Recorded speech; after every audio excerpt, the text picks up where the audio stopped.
Hi everyone, welcome to the part 2 of the yesterday's lecture. अगर किसी ने part 1 नहीं देखा है तो उसका जो लिंक है आपको डिस्क्रिप्शन में मिल जाएगा।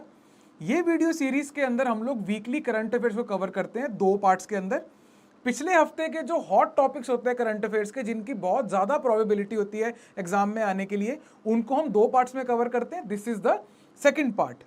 My name is Rohit गर्चा, this is Abhimanyu IAS, which has more than 25 years of experience in this particular field and has given out more than 2200 positive selections since 1999. Let's begin the lecture, and for complete course watch till the end of the video, जहां पे मैं आपको detail में बताऊंगा कि what the master course of current affairs 2024 is all about. Right now sit attentively, try to understand each and everything. Let's begin. इस पे आओ पहले, पेज नंबर 5, टॉपिक 5।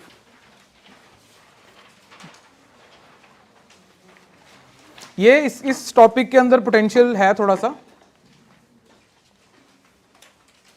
एक रिपोर्ट आई थी रिसेंटली, एक स्टडी जर्नल है बेसिकली, ये पब्लिश हुआ था, trends in ecology and evolution. ये आपको याद रखने की जरूरत नहीं है, हाउएवर जो इसके अंदर रिसर्च है वो आपके काम आ सकती है।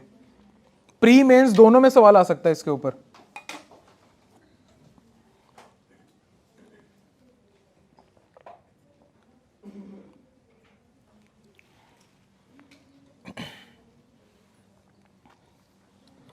देख ली, पहली स्टेटमेंट पढ़ ली।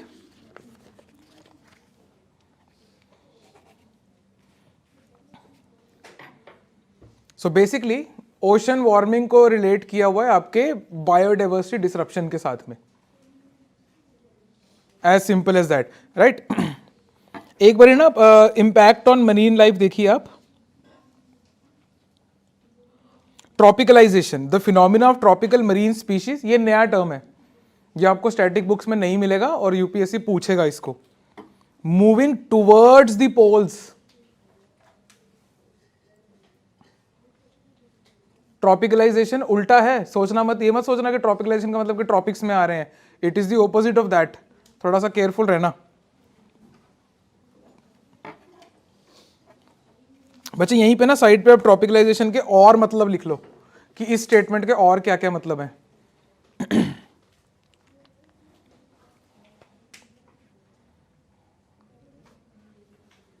It's a marine phenomena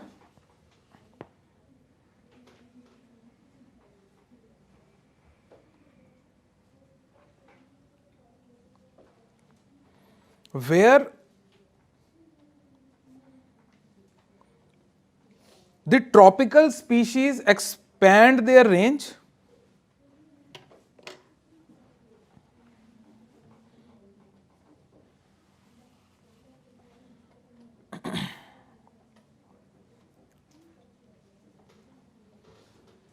while the temperate species retract। एक ये मतलब है स्टेटमेंट का।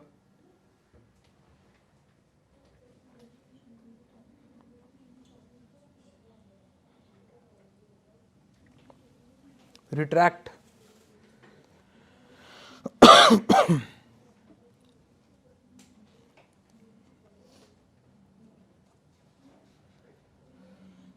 एक दो और इसके वो वाले पॉइंट, फैक्चुअल पॉइंट्स लिख लो आप साथ में ना। समझ में आ रहा है क्या हो रहा है? ट्रॉपिकल स्पीशीज का इसकी रेंज बढ़ रही है क्योंकि इक्वेटर के अराउंड, ट्रॉपिक्स के बीच का जो area, it is getting warmer, तो वो अपना जो उनका नेचुरल टेम्परेचर है उसको मेंटेन करने के लिए they are moving towards the poles. Poles वाले तो ऑलरेडी ठंडे में रहते हैं, तो वो उनके लिए जाने के लिए जगह नहीं है। इनकी रेंज एक्सपैंड होगी, उनकी कम होगी, रिट्रैक्ट होगी, तो हैंस क्या होगा?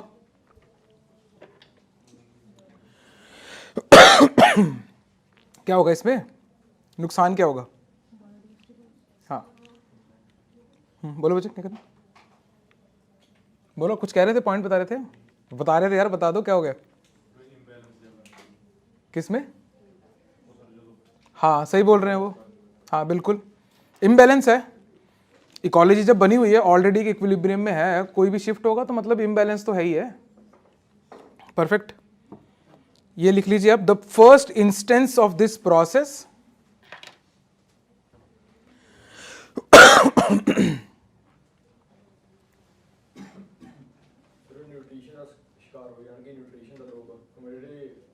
ਕੋਸਟਲ ਏਰੀਆ ਵਾਲੇ ਲੋਕ ਨਹੀਂ ਉਹਨਾਂ ਦਾ ਭੋਜਨ ਹੈ ਮੱਛੀਆਂ ਭੋਜਨ ਹਾਂ ਉਹ ਨਹੀਂ ਮਿਲੂਗੀ ਉੱਧਰ ਲੱਗ ਜਾਣਗੀਆਂ ਤਾਂ nutrition supply chain, food web, सही बोल रहे हैं। और हो रहा है ऐसा, इसी के बाद में स्टडी आई है।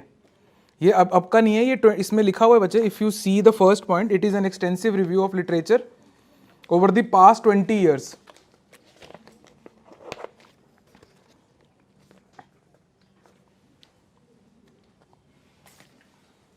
राइट, जैसे आपका बाय द वे एक ना मैप बनता है इंडिया का, जो आपका नीचे पेनिनसुलर इंडिया है ना,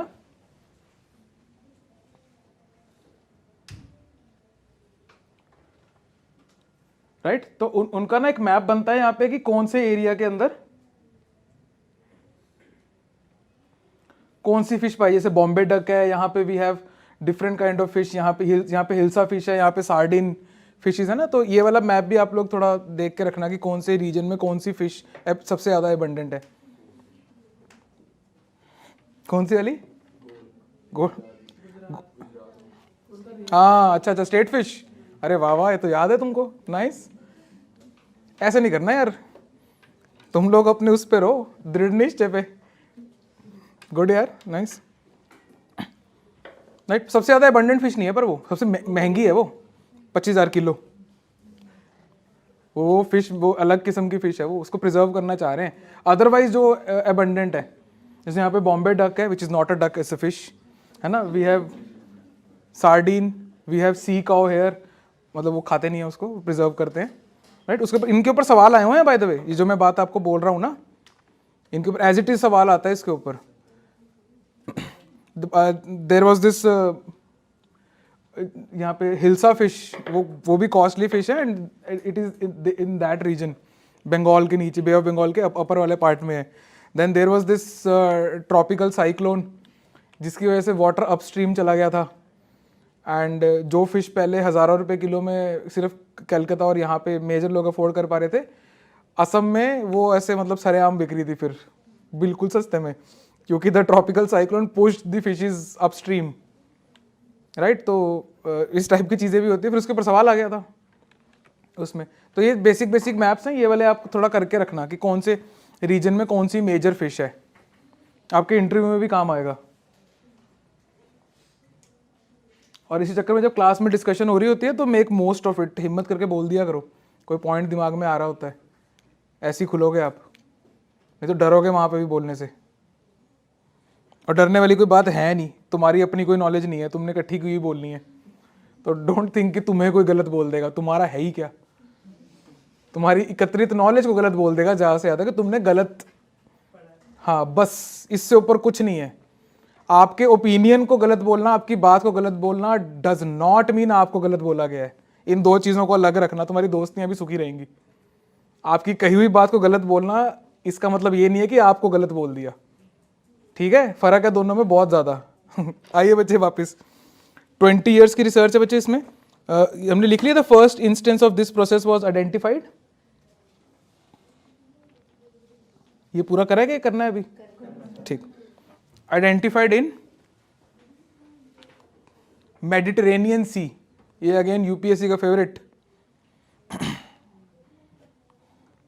मतलब सी के मामले में वाटर बॉडी से अगर मैक्सिमम क्वेश्चन कहीं से आए हैं, दैट इज द मेडिटेरेनियन सी। इसके अराउंड क्या क्लाइमेट है, क्या चीज उगती है, कौन सा अंगूर कहाँ से निकलता है, सब कुछ फेमस है वो जगह एक्चुअली अंगूरों के लिए। हेंस उस एरिया की वाइन बहुत फेमस है ना, पर्शियन वाइन और ये सब। हाँ, तो फॉर दैट रीजन पूछता है यूपीएससी, इसको अलग टाइप ही दे रखा है, मेडिटेरेनियन टाइप क्लाइमेट को, इसके नाम पे क्लाइमेट है एक, तो देख लेना उसे भी। इसका सब पॉइंट बना लीजिए बच्चे, Mediterranean Sea is considered as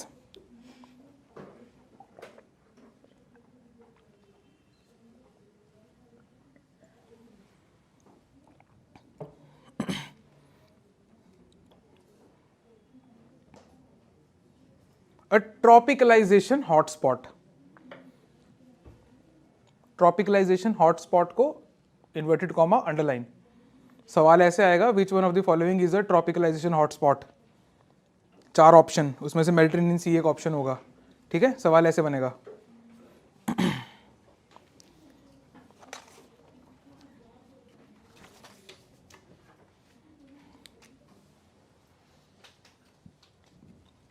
ठीक है बच्चे, ऊपर सेकंड पॉइंट में आइए। The mass movement of marine life is driven by rising sea temperatures, marine heat waves due to climate change. ठीक है, obvious reasons. Observed in areas with strong currents away from the equator, leading to consequences for ecosystems, biodiversity and potential impacts on the global economy। जो वो बात कर रहे थे अभी, जो फूड चेन और इसकी फूड डिसरप्शन की बात हो रही है ना, वो आपकी फिर ग्लोबल इकोनॉमी को डिसरप्ट करेगा।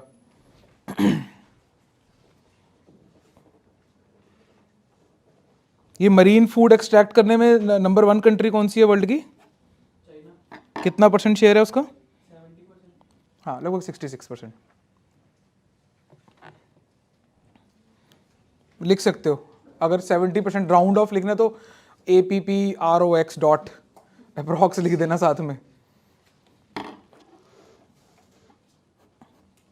अगेन अ फन फैक्ट कि मतलब अगर आप जैसे आंसर्स के अंदर ऐसे लिखा होता है ना अप्रॉक्स, समझ में आता है कि बंदे ने कॉपी नहीं किया कहीं से। I do not want to name, मेरे को नाम क्योंकि याद है, मेरे को गुस्सा भी आया था उस पर। मेरे को चैट GPT के आंसर्स लिख के देने बंद कर दो। क्लियर कट पता लगता है। ठीक है, तो जो मेरी बात सुन रहा है ये मेरे पास दोबारा आया, मैं फाड़ दूंगा पेपर भी। मत करना, मेरे को नहीं चाहिए। चैट GPT से क्यों आंसर लिख के दोगे यार मेरे को? ठीक है, वो सब नहीं करना। आइए बच्चे, बात कहां से शुरू हुई थी ये वैसे, क्यों बोला मैंने ये? अच्छा ठीक है, माय बैड। आओ बच्चे आगे देखो। सोशो इकोनॉमिक इम्पैक्ट, अगेन अगर आपकी इकोनॉमी इम्पैक्ट होगी, फूड इम्पैक्ट हो गया डायरेक्टली, उसका क्या मतलब है? Socio economic impact very by region, influencing global fisheries, carbon storage and tourism, सब कुछ आपका इफेक्ट होगा। टूरिज्म हमने पहले पॉइंट बोला था ना बच्चे, समझ में आ रहा है लिंकेज थोड़ी सी क्या हो रही है? हाँ, जो टूरिज्म में पहले बात कर रहा था कि अगर कोई चीज़ कहीं की फेमस है, वही जैसे हिल्सा फिश वहीं पे, राइट, आप वहाँ जाके वहीं की फिश प्रिपेयर करोगे। एक सर्टेन डिशेज आपके साउथ में भी मिलती है, पर्टिकुलर काइंड ऑफ क्रैब वहीं पे है, राइट, वो नहीं होगा तो टूरिज्म जीरो हो गया, है ना। And I personally know people जिनकी ये मोटिवेशन रहती है कि उस पर्टिकुलर एरिया में जाके ये चीज़ खानी है, right. So again hence the tourism. आइए बच्चे आगे देखते हैं। जब हम इम्पैक्ट ऑफ मरीन लाइफ की बात कर रहे हैं, उसमें लास्ट में देखिए आप, species dispersal due to climate change, alter the physical factors,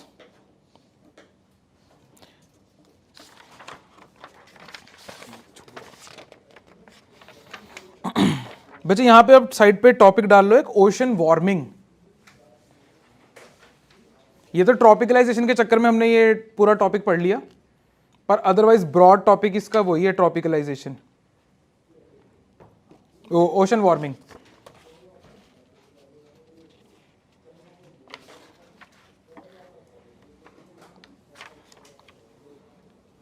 what is the reason for ocean warming?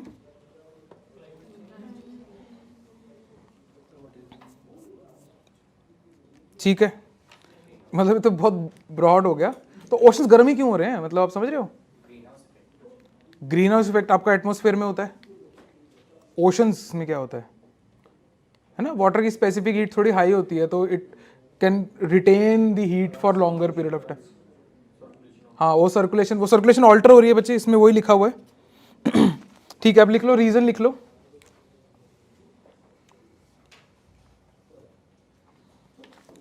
एक तो इन्होंने सही बोला, ग्रीन, अगर आपका एटमॉस्फेयर हीटअप हो गया, हेंस आपका सब कुछ हीटअप होगा, है ना। एक तो सीधा यही लिख लो, number 1।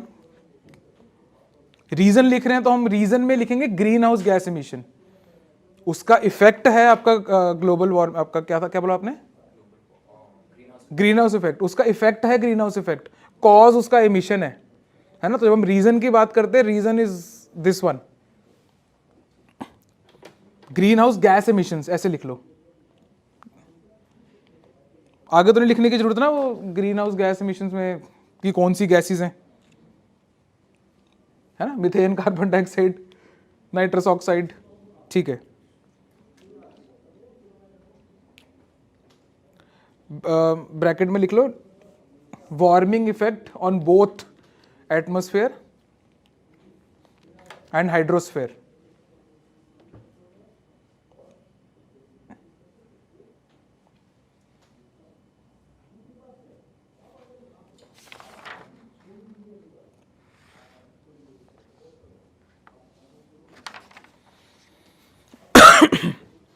Next is carbon dioxide absorption. Oceans are the हाँ सिंक है. अब वो एटमॉस्फेयर को ठंडा कर देते हैं, लेकिन इसका ओशन वार्मिंग के ऊपर इफेक्ट होता है. व्हेन एक्सेस कार्बन इज, इसको सिक्वेंसिंग बोलते हैं ना, जब एक्सेस कार्बन वहाँ पे एसिमुलेट हो रही है, that increases the temperature of oceans. तो कार्बन को मिटिगेट करना मतलब थोड़ा ज़्यादा ज़रूरी हो गया है. लिख लीजिए carbon dioxide absorption. Ocean absorbs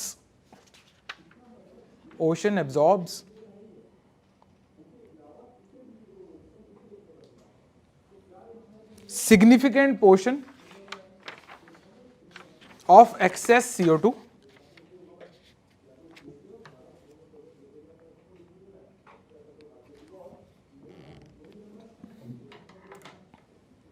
comma resulting in warming of the ocean itself.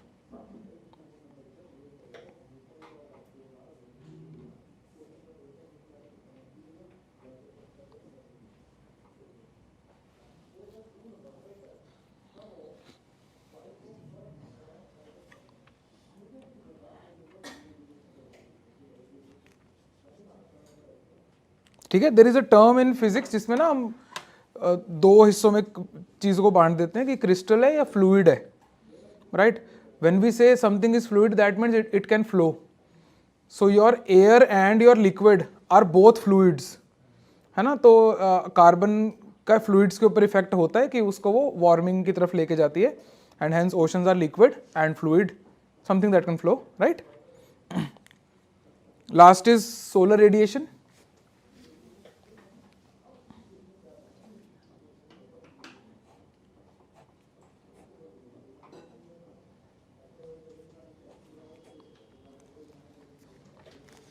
ठीक है जी. डायरेक्ट सोलर एब्जॉर्प्शन जो हो रही है, और ये हमने पॉइंट यहाँ पे रीजन में इसलिए डाला है बिकॉज ह्यूमन एक्टिविटीज की वजह से हमारा ये भी ऑल्टर हो रहा है. राइट. जब हम क्लाइमेट ऑल्टर के होने की बात कर रहे हैं, दैट मीन्स आपका क्लाउड कवर ये सब भी ऑल्टर होगा, नेचुरल साइकिल्स ऑल्टर होंगे, है ना. उस सेंस में ये बात जा रही है.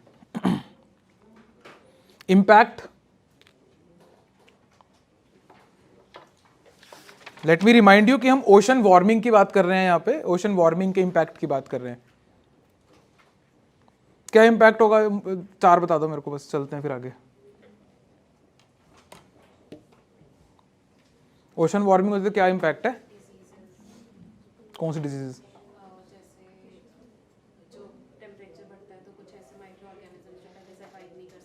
उन्होंने इतना नहीं बढ़ा, वैसे वाला नहीं, उस एंगल में मत जाओ, ज़्यादा डीप जा रहे हो.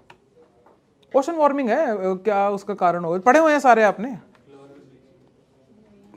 लिखो नंबर 1 कोरल ब्लीचिंग.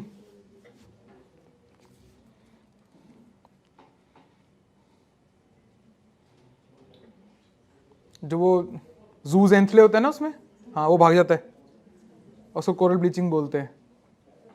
और ओशन वार्मिंग हो रही है तो यूट्रोफिकेशन नहीं बचे, कम मतलब फार फेच्ड है. बेसिक पे रहो, इतना आगे मत जाओ. तो हम थोड़ी हाई लेवल की डिस्कशन पहले कर चुके हैं. 1 या 2 क्वेश्चन आएंगे 20 में से जो आपको इतना हाई लेवल सोचना पड़ेगा, या हद 5. बाकी सारे बेसिक ही होंगे, सिंपल, जिसमें हमने उड़ते जाना है ताकि आप बाकी के ऊपर सोच सको. सी level rise,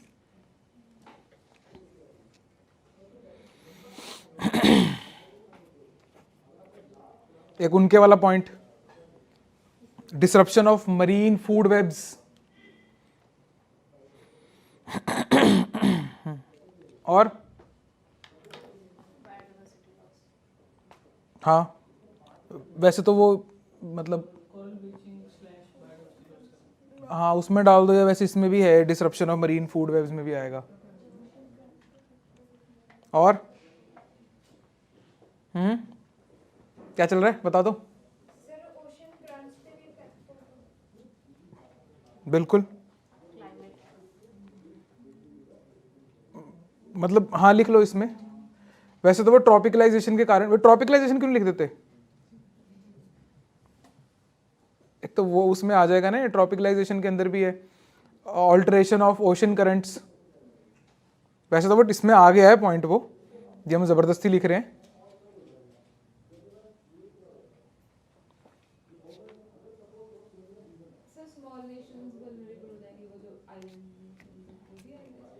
disruption of marine food webs,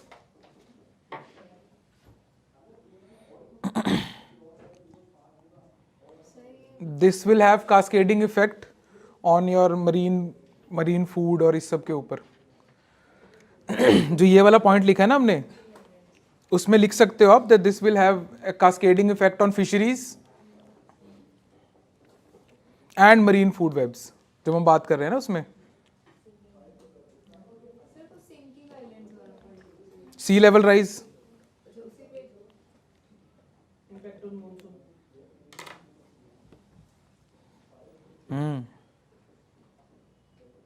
disruption of atmospheric cycles,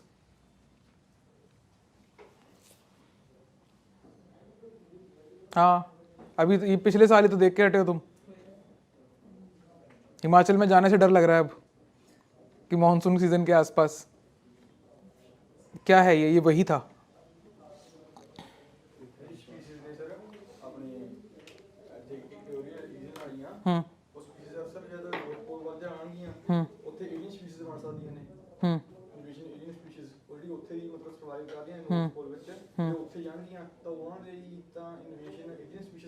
हाँ बिल्कुल, हाँ बच्चे अभी हम वो नहीं कर रहे, अभी हम ट्रॉपिकलाइजेशन नहीं पढ़ रहे हैं, अब हम बात कर रहे हैं इसकी ओशन वार्मिंग की बात कर रहे हैं। ओवरऑल गर्म जिसकी वजह से वो हो रहा है ना, तो इसकी वजह से और क्या क्या हो रहा है ये तो है ही है। एलियन स्पीशीज आएंगी और ट्रॉपिकल स्पीशीज ऊपर जाएंगी, तो मतलब पोल्स पे जो लाइफ है ना, जब ठंड में लाइफ होती है, it is slower, metabolism is slower, है ना। और जब वो फास्ट मेटाबॉलिज्म वाले, अरे यार ये अब मैं रिकॉर्ड पे बोल नहीं सकता, लेकिन आपने देखा होगा कि मैक्सिमम जो किसी शांत हिमाचल की लोकेशन के ऊपर आपको हुड़दंग मचाते हुए लोग मिलेंगे, वो हिमाचल के नहीं होंगे। वहाँ के लोग थोड़े शांत और स्लो चलते हैं, है ना। हाँ, तो मेरा यही सजेशन है कि अपनी गाड़ी HR नंबर से दूर पार्क करना। हाई एनर्जी, है ना, तो उस लेवल में डिसरप्शन होगी। बात सेम ही रहती है, हर जगह अप्लाई होती है, बात नहीं बदलती है, बात है। आप बात पे ऑफेंड हो सकते, बात को ठुकरा नहीं सकते। एक आखिरी रह गया, वो शायद किसी के दिमाग में नहीं आ रहा, ओशन एसिडिफिकेशन।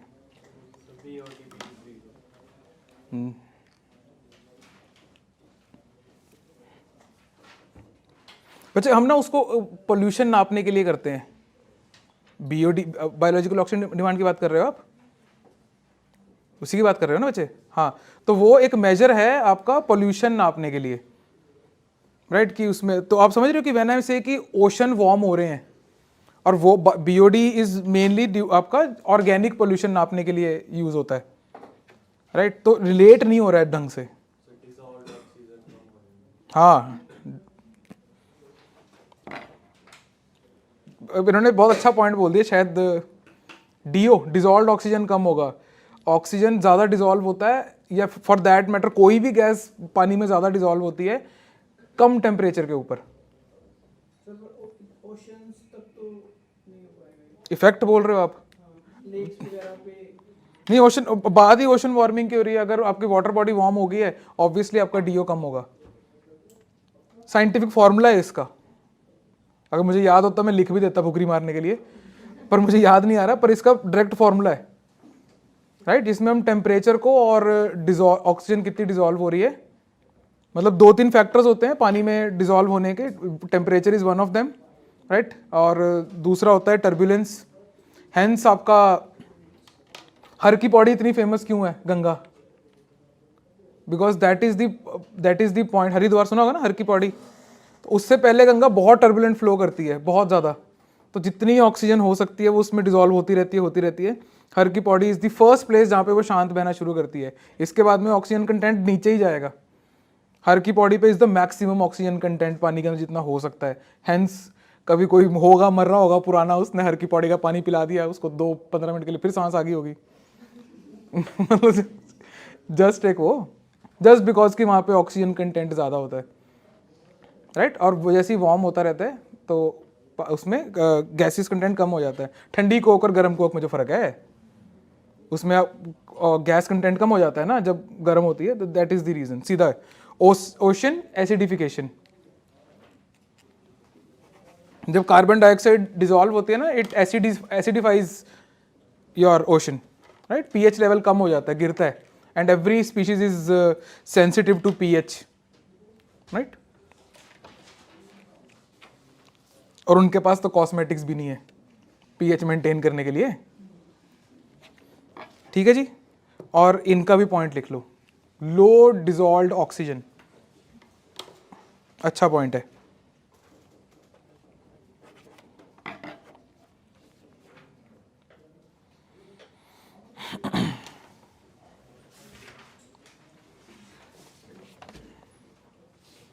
ठीक है, चलें आगे।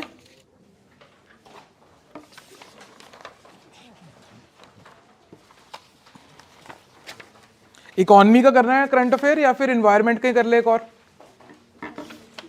इकोनॉमी,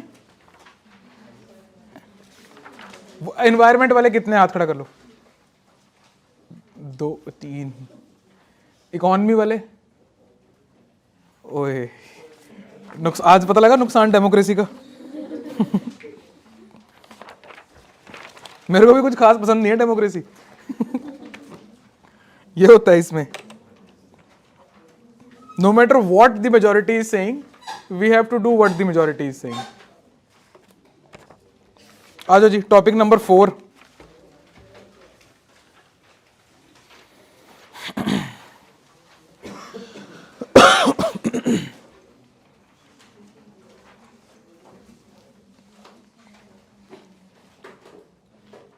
श्रीलंका अब क्राइसिस से धीरे धीरे बाहर आ रहा है। फर्स्ट ऑफ ऑल एक चीज आप ध्यान रखिए कि श्रीलंका एक आइलैंड नेशन है, उसके पास में अपने रिसोर्सेज कम है, राइट। और अपने रिसोर्सेज कम है, दैट मीन्स कि उसको रिसोर्सेज कहां से मंगवाने पड़ेंगे? बाहर से मंगवाने पड़ेंगे। पेमेंट किस करेंसी में करनी पड़ेगी? डॉलर्स की, या फिर जैसे इंडिया है तो बायलैटरल हो रखा है, अपनी करेंसी में नहीं कर सकते, वो बाहर की करेंसी में पेमेंट करनी पड़ेगी, राइट। इसके लिए बाहर की करेंसी के लिए वो सप्लाई अगर कुछ नहीं करेंगे, इकोनॉमी पॉलिसी प्रूडेंट नहीं होगी, दैट मीन्स उनको क्या लेना पड़ेगा? लोन, है ना। और अगर लोन पे डिफॉल्ट हो गया, पैसा खत्म हो गया, दैट मीन लोन पे डिफॉल्ट हो गया मतलब पैसा खत्म हो गया, राइट। तो क्या होगा उनकी इकोनॉमी के अंदर? जो चीजें वो बाहर से मंगवा रहे थे, फॉर एग्जांपल दवाई, पेट्रोल, और श्रीलंका में यही हुआ एग्जैक्टली अभी, राइट। लास्ट टाइम आपने देखा था, ये है उसका क्रक्स कि उन्होंने नॉन प्रूडेंट लोन्स लिए थे। और नॉन प्रूडेंट लोन से मेरा मतलब है, if you come to page number 4, China को काउंटर कर, ये पॉइंट मतलब इतनी डिटेल में जाने की जरूरत नहीं थी, बट जानबूझ के दिया गया आपको। श्रीलंका's डेट, ऊपर से थर्ड पॉइंट देखिए बच्चे, श्रीलंका's डेट टू चाइना इज 52%। जिन्होंने बायलैटरल डेट्स लिए हैं ना श्रीलंका ने इधर उधर से, मतलब सिर्फ आईएमएफ के लोन को हम बायलैटरल नहीं कहेंगे, इसके अलावा जिस भी कंट्री से उन्होंने लोन लिया है उसको बायलैटरल कहेंगे, इंक्लूडिंग द पेरिस क्लब।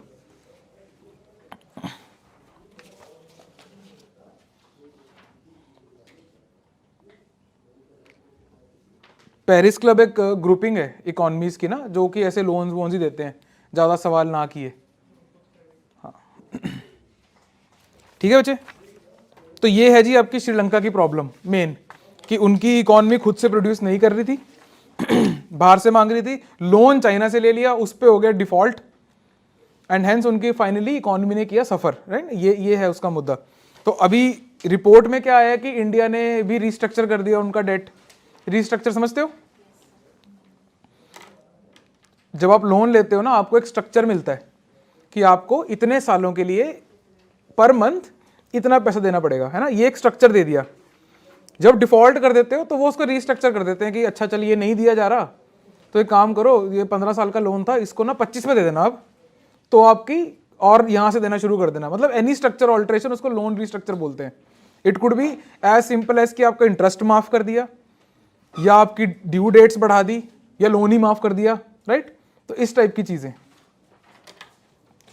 तो आपका लोन रीस्ट्रक्चर हो गया, है ना। आइए बच्चे देखते हैं इसमें श्रीलंका का डेट सिनेरियो, ये ताकि आपको बार बार कहीं से ना पढ़ना पड़े, आपका आईआर में काम आएगा बच्चे, इंटरनेशनल रिलेशंस में काम आएगा। वहां पे आप हर एक कंट्री को इंडिविजुअली पढ़ते हो ना, तो सब कुछ ज्यादा डिटेल में पढ़ने की जरूरत नहीं है, इस तरीके से कवर कर लो, बहुत है। इंटरनेशनल रिलेशन और गवर्नेंस, राइट, ये एथिक्स, ये कुछ 3-4 टॉपिक्स हैं, 3-4 सब्जेक्ट्स हैं जहां पे आप ज्यादा किताबें नहीं पढ़ोगे तो फायदे में रहोगे, कंफ्यूजन नहीं होती है। Sri Lanka has foreign dates of about $46 billions, है ना। Chinese landers with Japan, India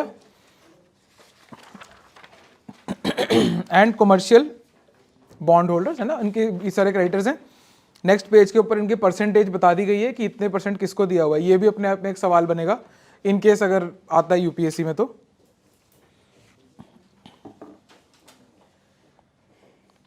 third point देखिए बच्चे, श्रीलंका इन May 2022 became the first country in the Asia Pacific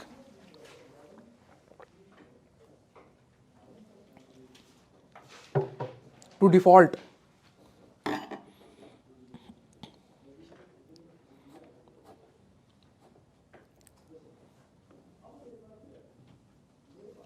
last point देखिए, इससे हुआ क्या, क्यों श्रीलंका क्राइसिस में आया था, that is the last reason. Sharp drop in foreign currency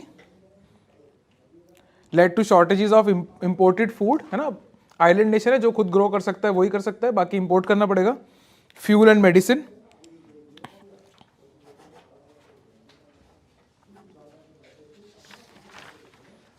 and hence disrupting the living standards.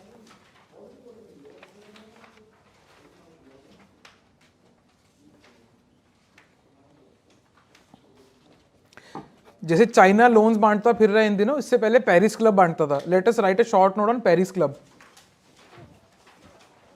PCS के लिए बहुत इंपॉर्टेंट है, यूपीएससी के लिए इंपॉर्टेंट है।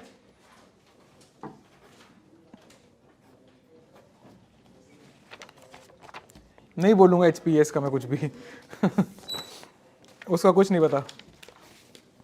लिखिए बच्चे,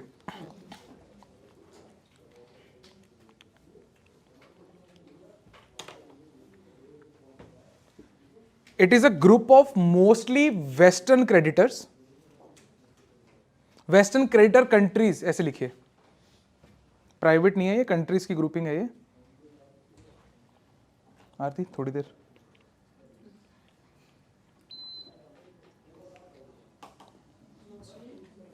western creditor countries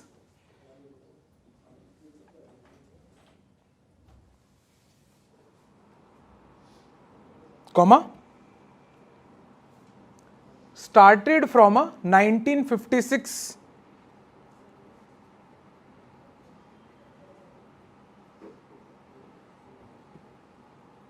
starting from 1956, बस ग्रुपिंग बढ़ती रही धीरे धीरे।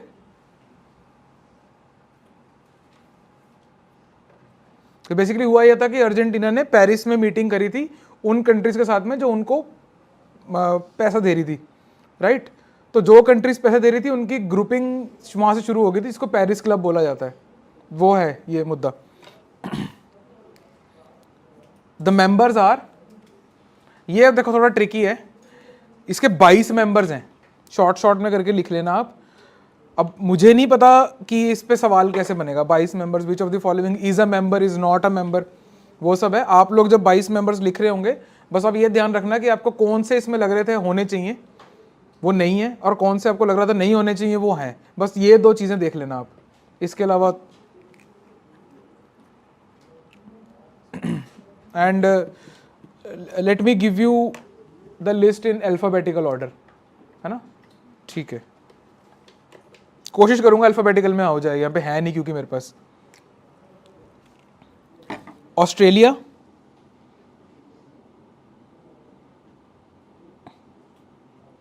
ऑस्ट्रिया, जहां पे अल्फाबेट ऑर्डर टूटेगा मेरे को बता देना, ठीक है, ऑल्टर कर देंगे। बेल्जियम,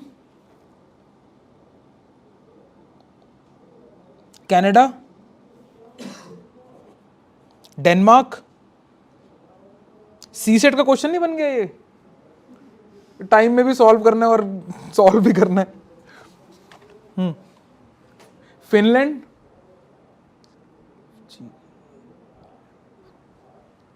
फ्रांस, ठीक जा रहा है अभी तक। जर्मनी, आयरलैंड, जी, इजराइल।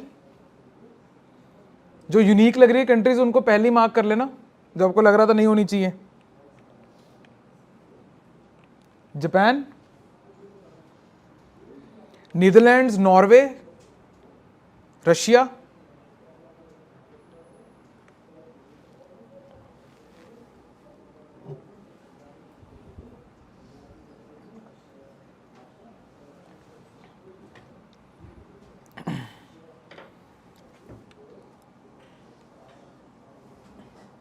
यार एक कंट्री मिस हो गई, JHIJK, नहीं मिस क्यों हुई? साउथ कोरिया, दूसरे वाला तो नहीं होगा ऑब्वियसली, उसको तो खुद चाहिए। हाँ, south Korea, Spain, Sweden, Switzerland,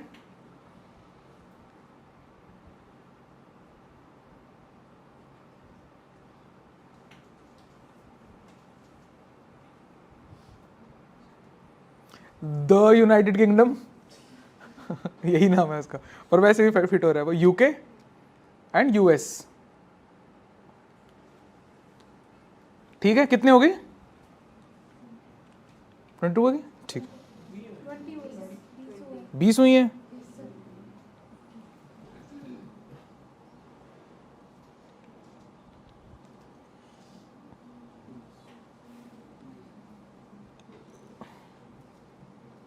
Ireland लिख लिया,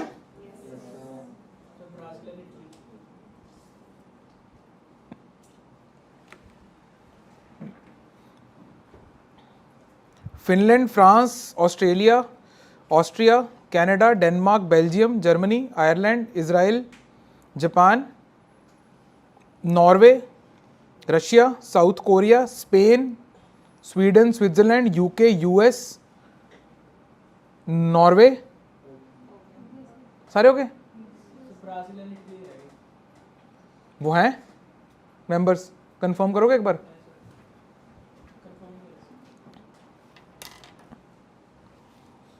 करना पड़ेगा कंफर्म एक बार। आप नेक्स्ट स्टेटमेंट लिख लीजिए जब तक।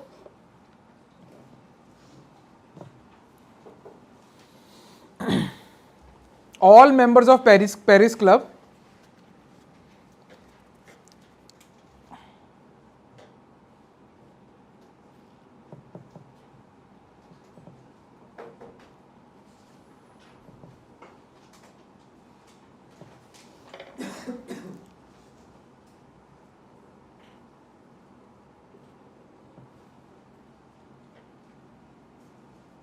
are also the members of OECD.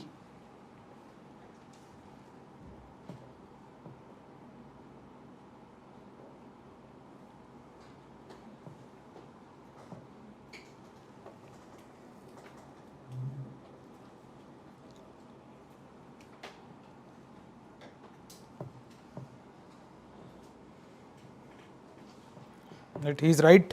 तो फिट करो इसको, ब्राजील को, ब्राजील एंड इटली।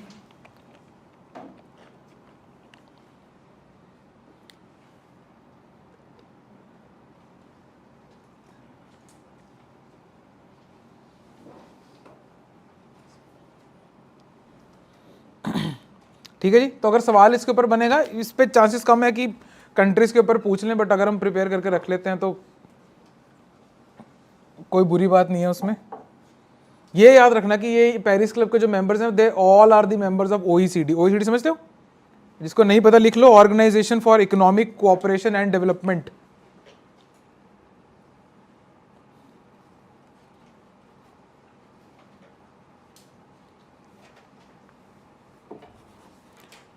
मतलब टिल डेट ये लोग 614 बिलियन डॉलर्स का लोन दे चुके हैं, 478 एग्रीमेंट्स कर चुके हैं। इनके मतलब इनके लोन के बाद में आईएमएफ की जो कंडीशंस है वो भी मीट हो जाती हैं। तो ये जिनको भी लोन देते हैं तो उनको बाद में आईएमएफ से भी थोड़ी सी रियायत मिल जाती है, जिनकी जैसे बीओपी क्राइसिस जो होते हैं, बैलेंस ऑफ पेमेंट क्राइसिस में जो भी कोई जूझ रहा होता है, तो these kinds of loans they help.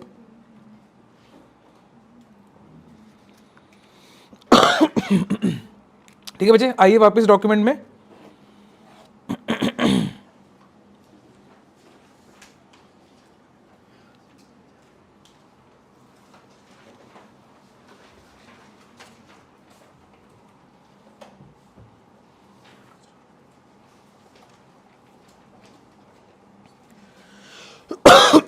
यहां पे इंडिया एंड श्रीलंका की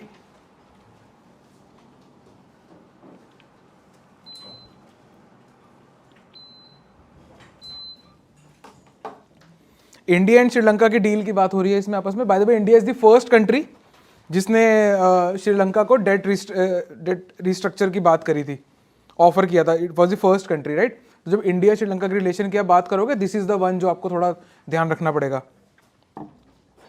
कनेक्टिविटी एंड रिन्यूएबल एनर्जी, क्या इंडिया कैसे कनेक्टिविटी, कौन सी कनेक्टिविटी की बात हो रही है इधर? It is people to people connectivity. कौन से वाला? अच्छा, हाँ, वैसे वाली कनेक्टिविटी।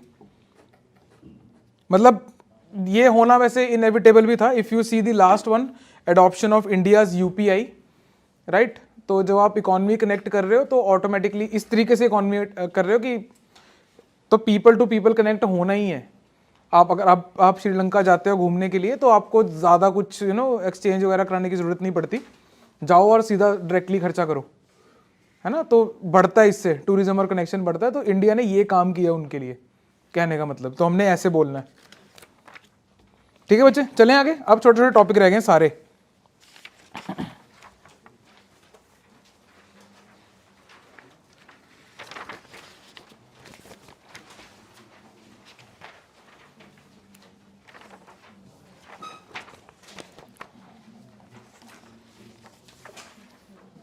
बच्चे topic number 6,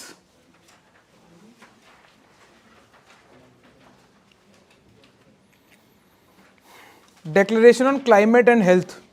this is the declaration जिसको India has refused to sign.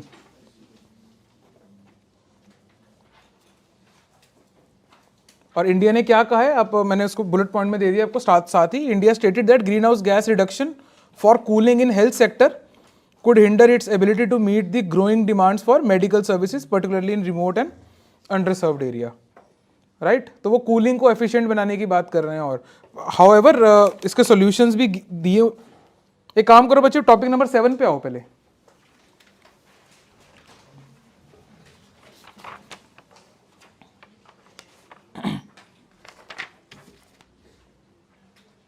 तो सीओपी के अंदर ही एक और कूल कोएलिशन वो साइन हुई है, राइट। अगेन जो जिन्होंने प्लेज किया कि हम जो टेंजिबल टारगेट्स देके प्लेज होता है ना कि हम इतने में करेंगे कम इतने टाइम के बाद में, राइट।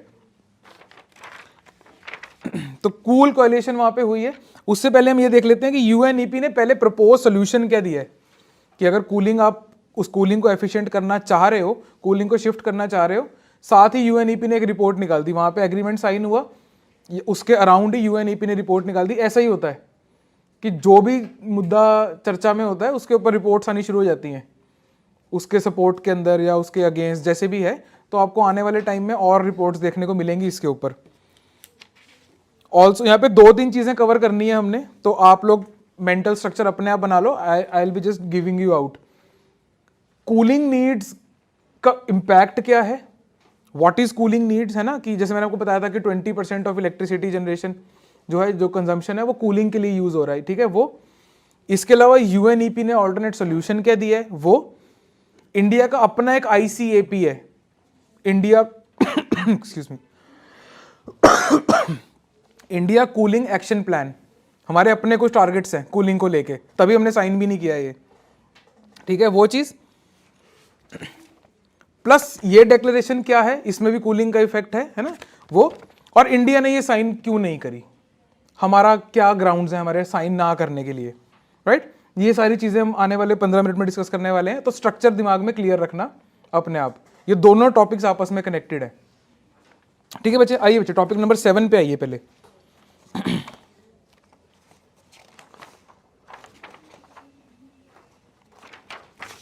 यहां पे ना साइड पे आप या तो पहले वाले टॉपिक के साइड पे या नेक्स्ट वाले टॉपिक, इस वाले टॉपिक के साइड पे कूलिंग सेक्टर डाल के, आप पहले कूलिंग सेक्टर समझ लेते हैं, वहां से शुरू करते हैं, है ना, makes more sense. Cooling sector समझते हैं पहले।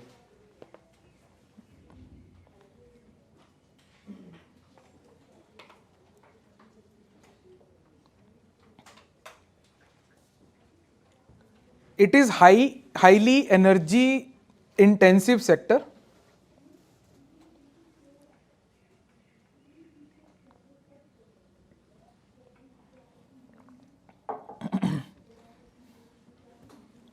Comma accounting for 20%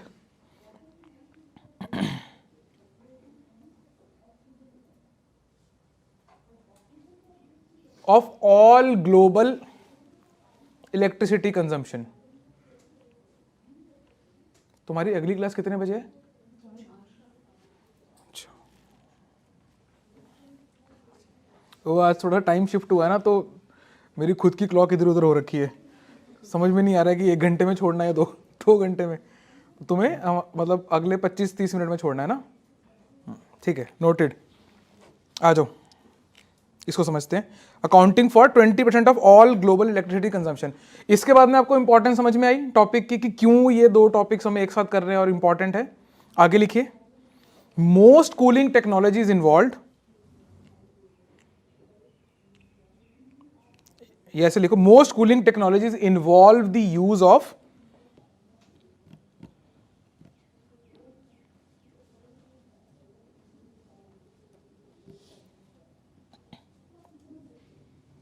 the use of potent GHGs, greenhouse gases, use of potent GHGs like HFC, hydrofluorocarbons.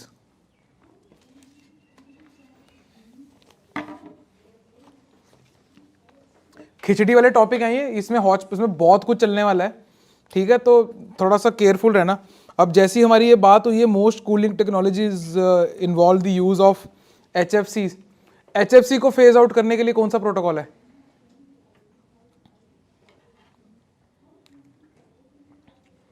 जैसे मॉन्ट्रियल प्रोटोकॉल हमारा जनरली CFCs और उसको कम करने के लिए, पर्टिकुलरली HFCs को फेज आउट करने के लिए कौन सा है?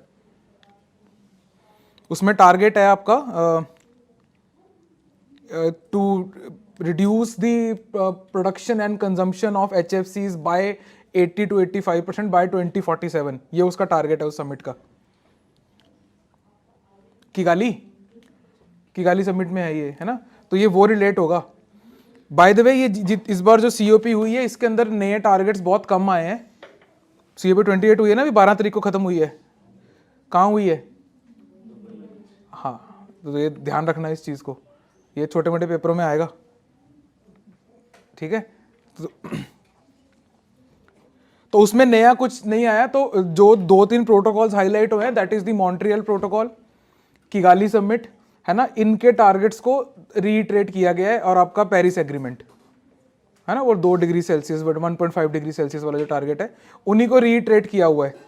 तो आपके लिए ये सारी चीजें दोबारा इंपॉर्टेंट हो गई हैं, ढंग से करना इनको, खासकर ये 2-3 प्रोटोकॉल्स को, सब कुछ कौन सा लीगली बाइंडिंग है, कौन सा नहीं है, कौन सा किसके अंडर है।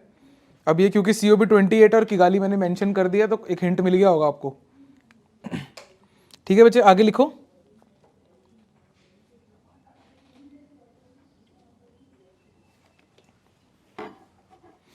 The installed capacity of cooling equipment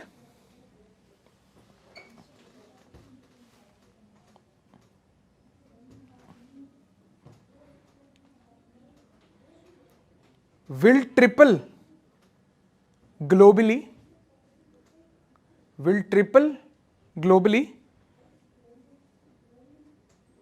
by 2050 और इलेक्ट्रिसिटी कंजम्पशन डबल हो जाएगी।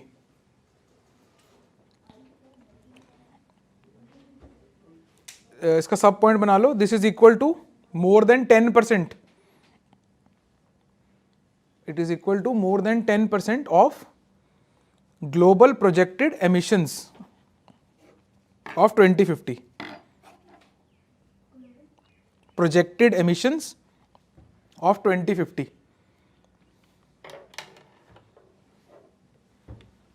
ये तो आप लोगों ने महसूस भी किया होगा, there is a vicious cycle of cooling. समझ रहे हो विशियस साइकिल ऑफ कूलिंग कैसे, कि because you need cooling because temperatures are getting warmer, है ना, और आपको मेंटेन करना है, that's why we have ACs and all. लेकिन इनकी वजह से temperature is getting more warm, that means you need more ACs, है ना। तो ये कूलिंग के ऊपर जो काम शुरू हुआ है इस साल, और ये जितनी कोएलिशंस हो रही हैं, कूल क्लब खुलेगा, है ना, keeping it chill organization, you know, इस टाइप की चीज़ें आपको देखने को मिलेंगी, बिकॉज ये इसको सॉल्व करना मुश्किल है। ठीक है जी, चलिए ये हो गया। अब आते हैं वापस टॉपिक नंबर 7 पे। नहीं 7 पे आओ ना यार। ये तो जनरल हो गया जो भी हमने लिखा है ना, कूलिंग सेक्टर मैंने आपको जनरल लिखवा दिया कि कूलिंग सेक्टर में क्या चल रहा है। 2050 तक ये ट्रिपल हो जाएंगे इक्विपमेंट, इलेक्ट्रिसिटी डबल हो जाएगी, 10% एमिशन इसी से आ रहा होगा, राइट। तो ये है कूलिंग सेक्टर हमारा करंटली, और ये प्रोजेक्शंस, राइट। ये इंपॉर्टेंट है कि क्यों हम ये टॉपिक को पढ़ रहे हैं। आगे चलते हैं। अब सोल्यूशन क्या निकाला है यूएनईपी ने, वो देख लो। यूएनईपी ने रिपोर्ट निकाली थी रिसेंटली, जिस रिपोर्ट का टाइटल था कीपिंग इट चिल।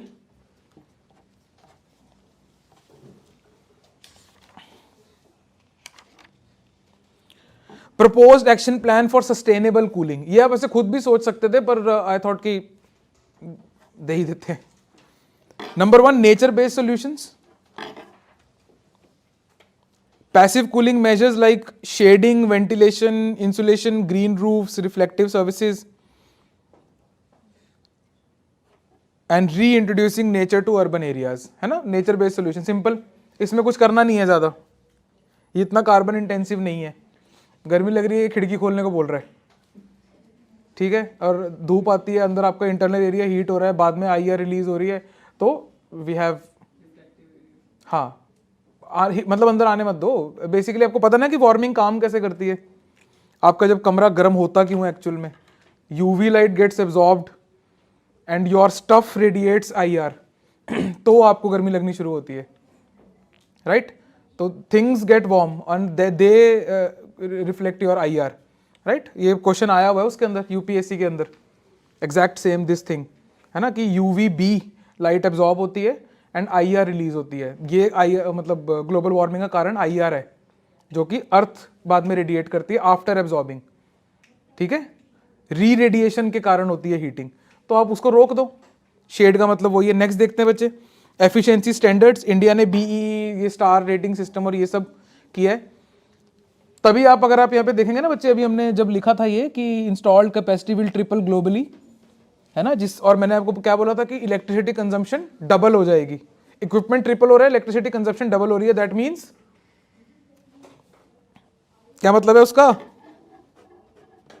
कि आपकी कंडीशनिंग, एयर कंडीशनिंग एफिशिएंट होने वाली है, उसको मेजर किया हुआ है ना। अब जो एसीज बिजली खाते हैं वो उतनी नहीं खाते, इतनी पहले यूज करते थे। और टेक्नोलॉजीज आ गई, इन्वर्टर एसीज, है ना, जो कि आपके कंप्रेसर स्पीड को ऑल्टर करते रहते हैं। पहले एक ही स्पीड पे चलता था।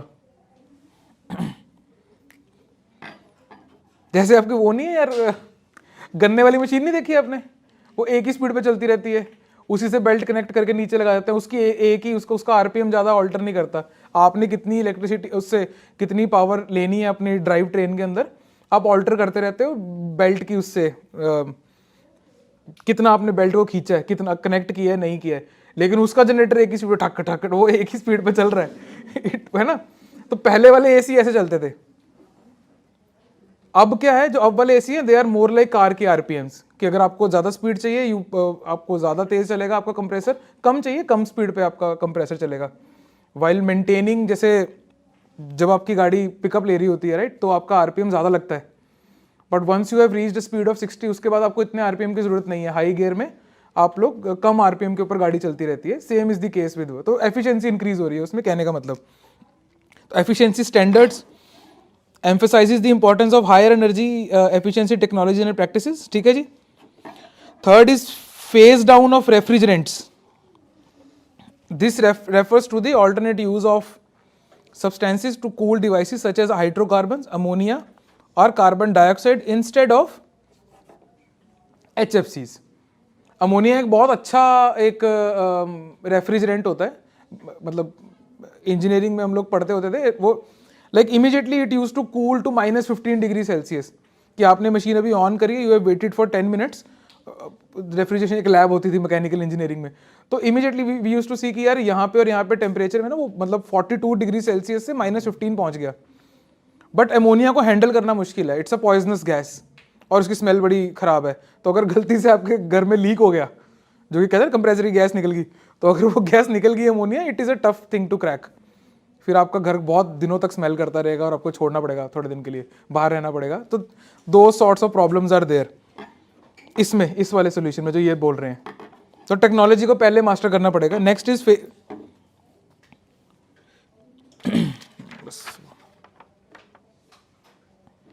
बच्चे नेक्स्ट पेज पे आइए, पेज नंबर 8 पे।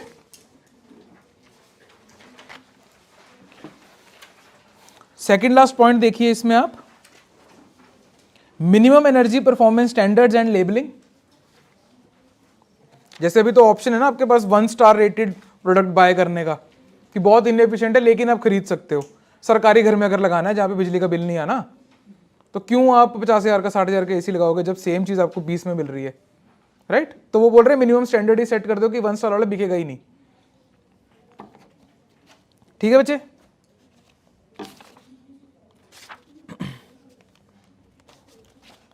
चलिए अब हम आईसीएपी के ऊपर एक नोट डाल लेते हैं, चाहे वो इसमें लिख लो चाहे पिछले वाले में लिख लो, इसके ऊपर आएगा सवाल।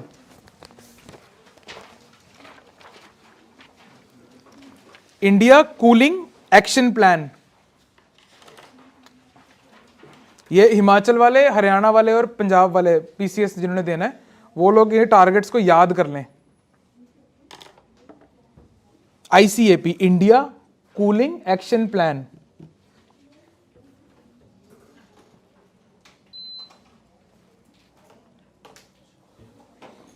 launched in 2019 by ministry of, किसने किया होगा? एक ऑप्शन है एनवायरमेंट, और एक वो हैवी इंडस्ट्रीज वाली मिनिस्ट्री, वो भी कर सकती है, मिनिस्ट्री ऑफ रिन्यूएबल एनर्जी भी कर सकती है। कौन कौन से ऑप्शन है समझ रहे मैं क्यों ये बात कर रहा हूं आपसे, कि इसके ऑप्शंस अगर आपको नहीं याद होंगे तो बहुत सारे हैं, है ना? लिख लो, she is right. Ministry of environment, forest and climate change, MOEFCC। जिनको एब्रीवेशन याद रहती है फटाफट लिख लो।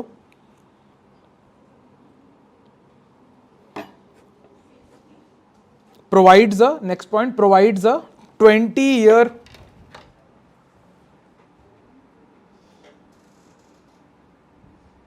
perspective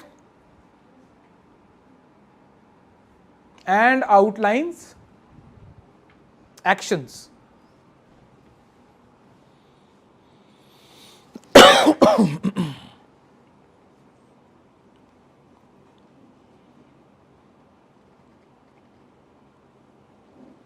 टारगेट्स लिख लेते हैं बच्चे।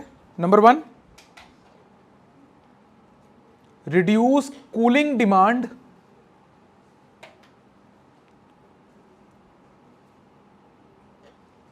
across sectors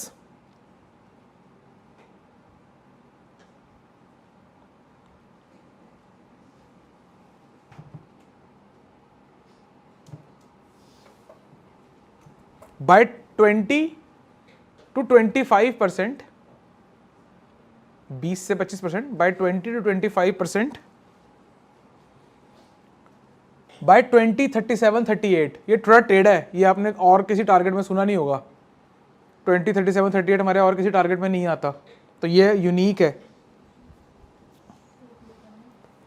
reducing cooling demand across sectors by 20 to 25% by 2037-38। ठीक है जी। Next is reduce refrigerant demand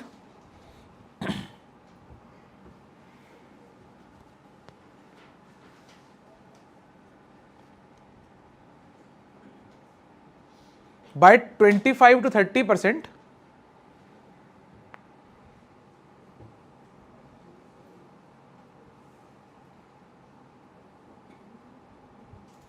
by 2037-38।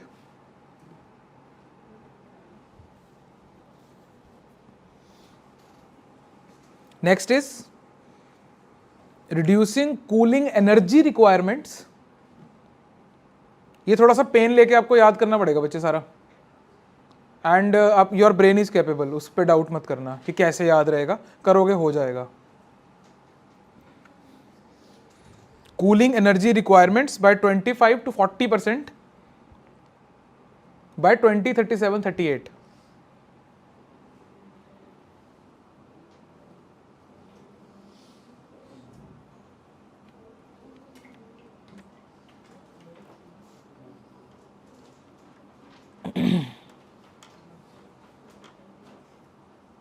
Training and certification of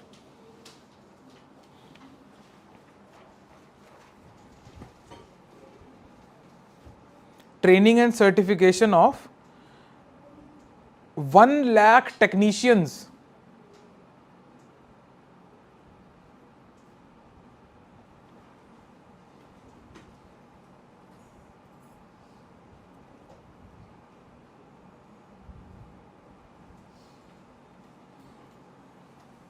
under skill India mission. इसकी डेडलाइन निकल चुकी है वैसे, पर ये टारगेट था उसका, अंडर स्किल इंडिया मिशन।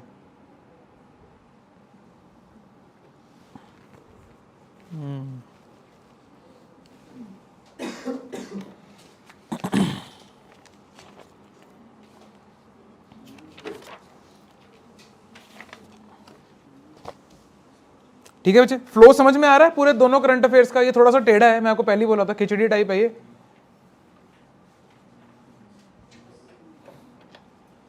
हमने कूलिंग सेक्टर को समझा है, ठीक है, कि कूलिंग सेक्टर क्या चीज है। उसके बाद में हमने ऑल्टरनेट सॉल्यूशन जो यूएनईपी ने प्रपोज किए हैं उनको देखा है, प्लस हमने फिर ये देखा है कि इंडिया का अपना एक्शन प्लान क्या बोलता है, इंडिया के अपने एक्शन प्लान क्या टारगेट कर रहे हैं। इफ यू सी इसके अंदर तो कूलिंग डिमांड रिड्यूस करने का तरीका वही है जो आपके यूएनईपी ने बोले, नेचर बेस्ड सॉल्यूशंस, है ना, थोड़ी सी डिमांड डिक्रीज करो। नेक्स्ट रेफ्रिजरेंट डिमांड, वो by the way India phase out already कर चुका है। ये है क्या इसमें आज वाले में? हाँ, नेक्स्ट टॉपिक भी सेम ही है, टॉपिक नंबर 8 निकालो जरा।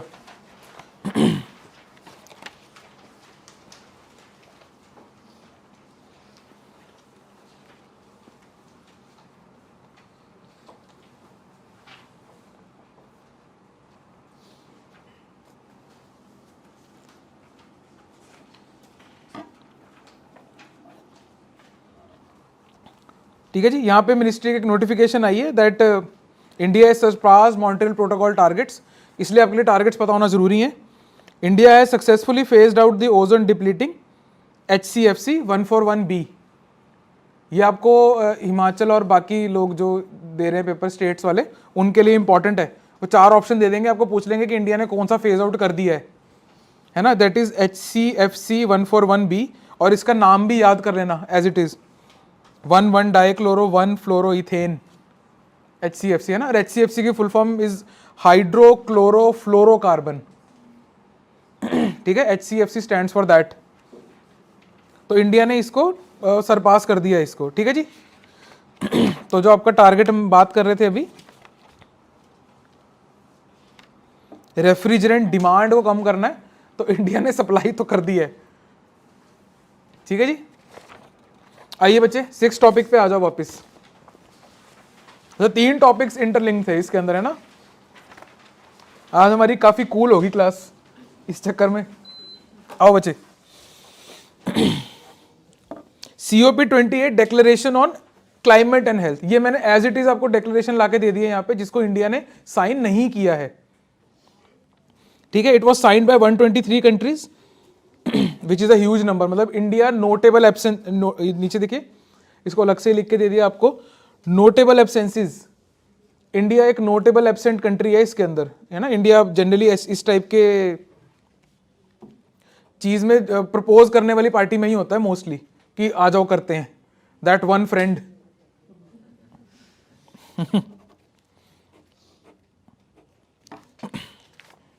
आइए बच्चे आगे देखते हैं।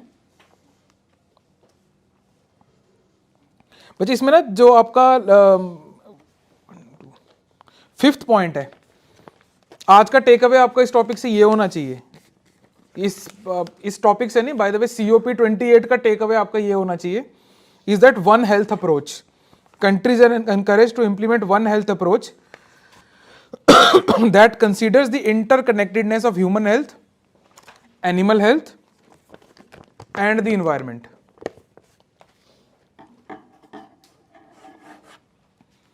समझ में आ रहा है? इससे आपको लगता नहीं बहुत सारी प्रॉब्लम सॉल्व हो जाएगी। मतलब अगर आप इन्वायरमेंट का आंसर, सुनो इस बात को ध्यान से, अगर आप लोग इन्वायरमेंट का आंसर इस अप्रोच से लिखते हो, कोई भी सोल्यूशन इस अप्रोच से लिखते हो, वो सही ही होगा। आपकी सारी ट्रेडिशनल नॉलेज जिसकी हम अभी सुबह से बात कर रहे हैं, जब से हम आए तब से बात कर रहे हैं, क्यों ट्रेडिशनल नॉलेज हेल्प करती है, क्यों कल्चर प्रिजर्व करना है ना, उसमें ये इनग्रेन्ड है ये चीज, वन हेल्थ अप्रोच, ठीक है। आप कोई भी गुरु उठा के देखोगे, आपको यही बोलता हुआ दिखेगा, एनीवन दैट यू नो, मतलब नो तो नहीं, एनीवन दैट यू फॉलो या जो भी है, एनीवन, उन्होंने ये वन हेल्थ अप्रोच के बारे में बात की हुई है कि आप और एनवायरनमेंट अलग अलग नहीं हो, आप सब पार्ट हो, अगर एनवायरनमेंट बचा रहे हो आपकी हेल्थ सुधर रही है, as simple as that, right. तो COP28 ने, इस डिक्लेरेशन ने इसको फिर से रीट्रेट किया है, राइट। तो अपने आंसर्स में इसको इनकॉर्पोरेट करने की कोशिश करना, राइट। आयो बच्चे आगे देखते हैं। ये काम करो, इसको ना अपने आप पढ़ लेना डिक्लेरेशन को, ये कुछ ज्यादा किसमें कुछ है नहीं है, अप्रोचेस ही है, ये मेन स्पेसिफिक ज्यादा है, प्री में नहीं आएगा, प्री वाला हमने अलग से कर लिया है।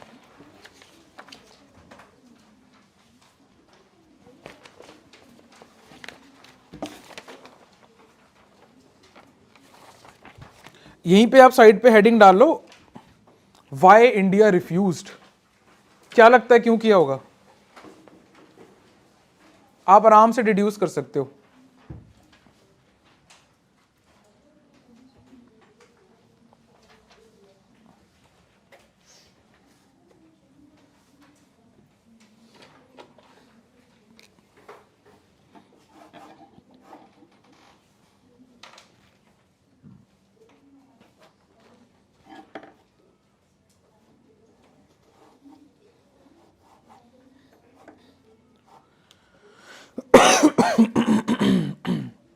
हाँ जी, क्यों किया होगा इसको रिफ्यूज? हाँ, एक तो डेवलपिंग नेशन है, दैट मीन्स कि हम लोग डेवलपमेंट को और कूलिंग की ट्रांजिशन को एक साथ हैंडल नहीं कर पाएंगे। समझ रहे इनका पॉइंट? लिख लो इसको, नंबर 1 यही बोलना चाह रहे थे ना? हाँ ठीक है, balancing development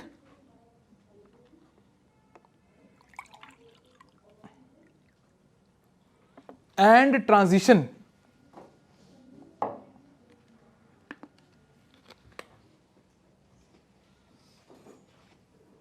is difficult, is unique लिखो।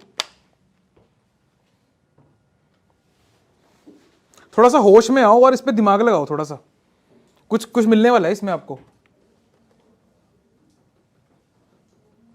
उठो, जागो, ये मंजिल नहीं है, चलो मेरे साथ, रुको मत। यहां पे कूलिंग नीड्स कम करने की बात हो रही है, और कौन कर रहा है? पूरा वर्ल्ड कर रहा है। किस किस ने साइन कर दिया? यूरोपियन कंट्रीज ने साइन कर दिया जी, यूएस ने साइन कर दिया। ज्योग्राफिकली इंडिया एक ऐसी लोकेशन पे है जो कि नेचुरली इतना ठंडा नहीं है। हमारे को प्रिजर्व करने के लिए कूलिंग सिस्टम चाहिए, हमारी मेडिसिन जो हैं वो हमको रेफ्रिजरेटर में ही रखनी पड़ेंगी, हमारे को हमारे घरों में फ्रिज चाहिए, अनलेस एंड अनटिल हम लोकल प्रोड्यूस खाना शुरू कर दें, ट्रेडिशनल में चले जाएं। पर हमें रेफ्रिजरेशन चाहिए, राइट? लगता नहीं आपको कि ये फैक्टर है? क्या बोलेंगे इसको, क्या किस टाइप का कंसर्न हुआ ये?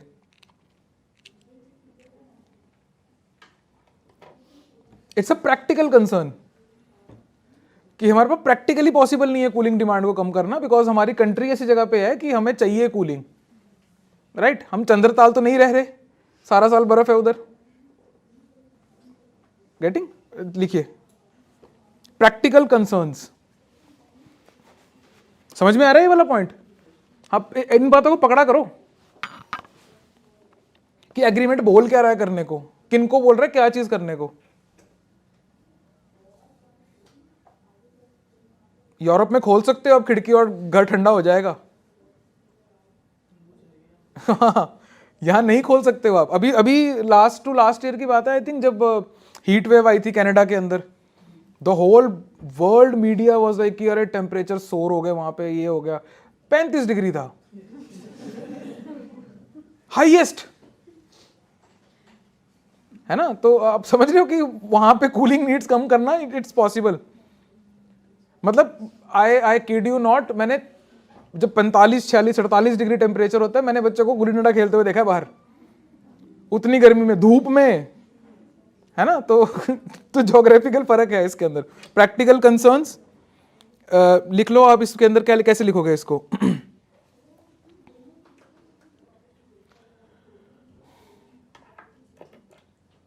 It is impractical due to the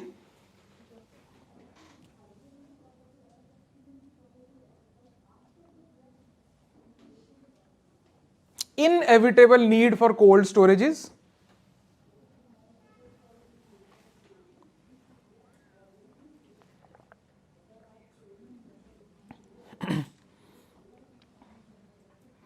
for vaccines, medicines, food।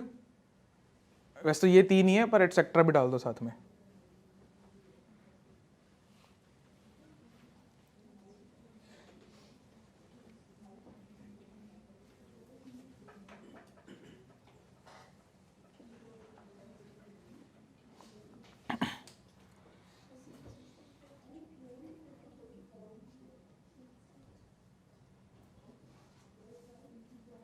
Next is moral high ground.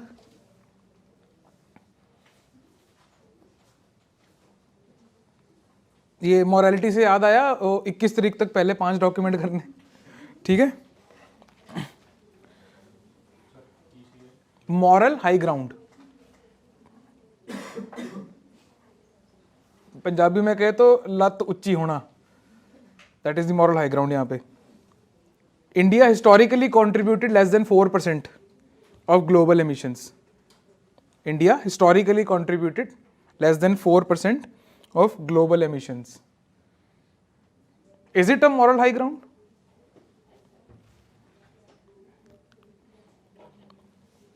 सोच के देखना।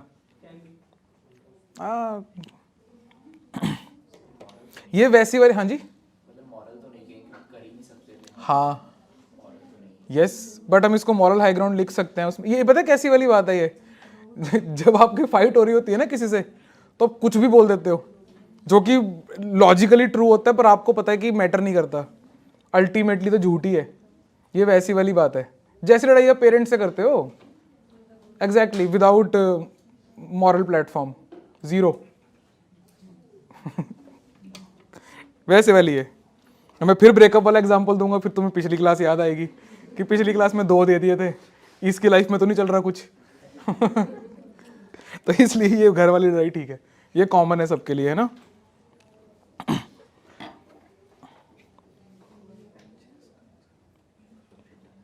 और कोई पॉइंट बनता है?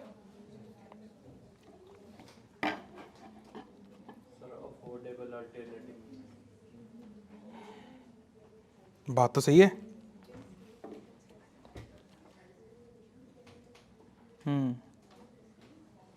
लिख लो, lack of affordable alternatives. I like the term affordable use किया है, नाइस, गुड। यही आधा नंबर फालतू दे जाते हैं, और ऐसे ही आधा आधा करके अगर आपने 20 नंबर फालतू ले लिए, 40 क्वेश्चन में आधा नंबर फालतू ले लिया, तो मतलब इट्स द डिफरेंस बिटवीन कि आप लिस्ट में हो या नहीं। राइट और अगर आप लिस्ट में हो तो इट्स अ डिफरेंस बिटवीन कि आप पौंडीचेरी में बैठे हो डैनिप्स वगैरह पोस्ट सर्विसेज लेके या फिर आप आईपीएस आईएएस हो राइट तो इंपॉर्टेंट है ये छोटी छोटी चीज़ें क्या लिखा है हमने lack of affordable alternatives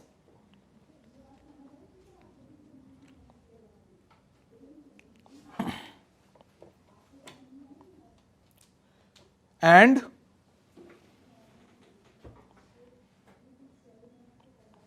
declarations demand for transitioning in a short time दोनों कंबाइन कर देते हैं कि अभी है भी नहीं हमारे पास अफोर्डेबल और दूसरा उन्होंने टाइम फ्रेम भी दे रखा है कि जल्दी जल्दी करो करो और जल्दी जल्दी करो तो इंडिया बोल रहा है कि हाँ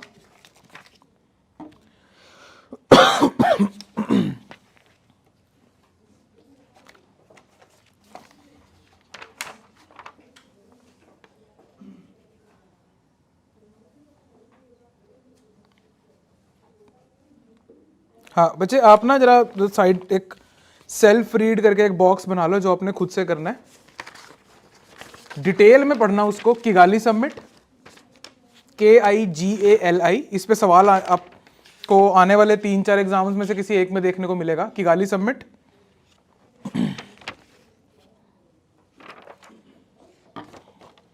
Montreal protocol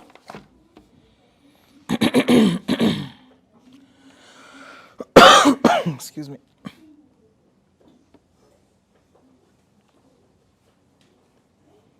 Rio Summit Paris Agreement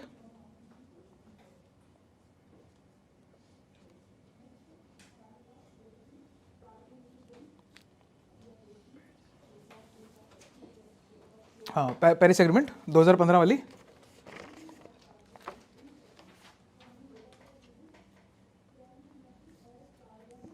Kyoto protocol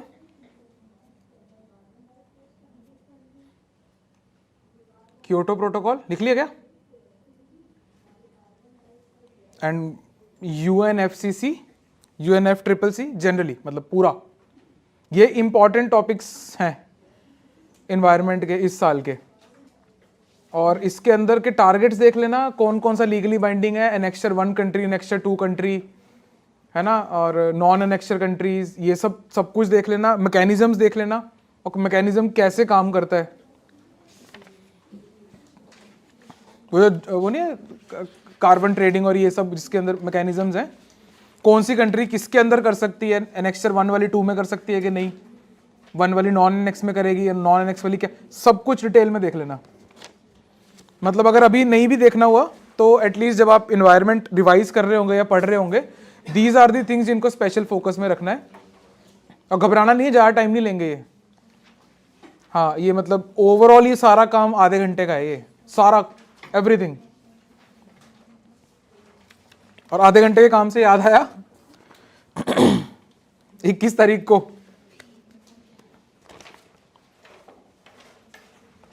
वो कौन सी मूवी थी यार जिसके अंदर वो ऐसी डेट्स दिमाग में डाल देता है कि 3 अक्टूबर को हम स्वामी चिन्मय हाँ तो वैसे ही मैं तुम्हें बार बार याद करा रहा हूँ कि तुम्हारे दिमाग में घुस जाए कि 21 दिसंबर को कुछ होने वाला है देयर इज समथिंग हैपनिंग 21 को पता नहीं क्या ही हो जाएगा चलिए बच्चे आगे आ जाओ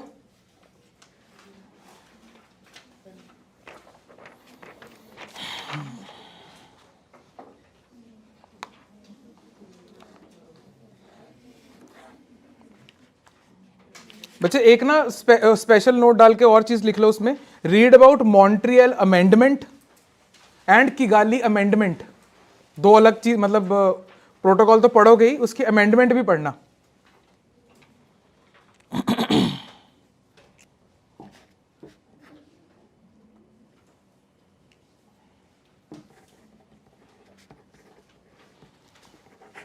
और एक काम करना ये ना डॉक्यूमेंट नेक्स्ट टाइम लेके आना साथ में I will give you few annexes Montreal amendment protocol के ना कुछ एनेक्सेस हैं कि जैसे उसके एनेक्स 1 के अंदर CFC आता है CFC हेलेंस राइट हेलोजन वाले NXC के अंदर HCFC आता है। तो ये सब चीज़ें हैं जो आपके पेपर में पूछी जा सकती हैं।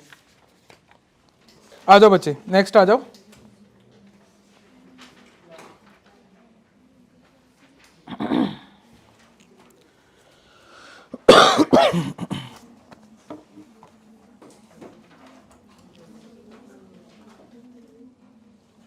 बच्चे अगेन ये न्यूज़ में आया था, और क्योंकि ये अर्बन एरिया के बिल्कुल बीचों बीच में है ये वाइल्ड लाइफ सेंचुरी, इसलिए थोड़ा सा इंपॉर्टेंट है ये। आइए बच्चे, आपने बस रेंज देख लेनी कि किधर है, लोकेशन वगैरह देखनी है, फ्लोरा फौना देखना है, बस इसके ऊपर नहीं जाना। क्यों न्यूज़ में आया, क्या कारण है, क्या होने वाला है, नथिंग। कुछ कोर्ट रिलेटेड हुआ था यहाँ पे। Southern Delhi ridge of the Aravalli Hill range of the Delhi Haryana border, Southern Delhi and northern parts of Faridabad, Gurugram districts of Haryana state, है ना, वहाँ पे ये लाई करता है। Part of Sariska Delhi Wildlife Corridor which runs from Sariska Tiger Reserve in Rajasthan to Delhi Ridge, ये important है। Again मैं थोड़ा फास्ट इससे ग्लाइड कर रहा हूँ, लेकिन ये इंपॉर्टेंट है, छोड़ना मत इसको। बिल्कुल ठंडे दिमाग, आप लोग ठंडे दिमाग से पढ़ो।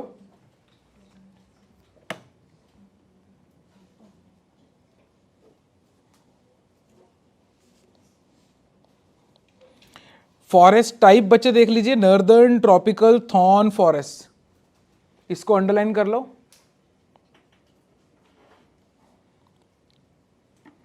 वो आपको नेक्स्ट वाले से भी क्लियर हो जाएगा। एक्चुअली ये लोकेशन है, it is known for xerophytic plants, सक्युलेंट्स।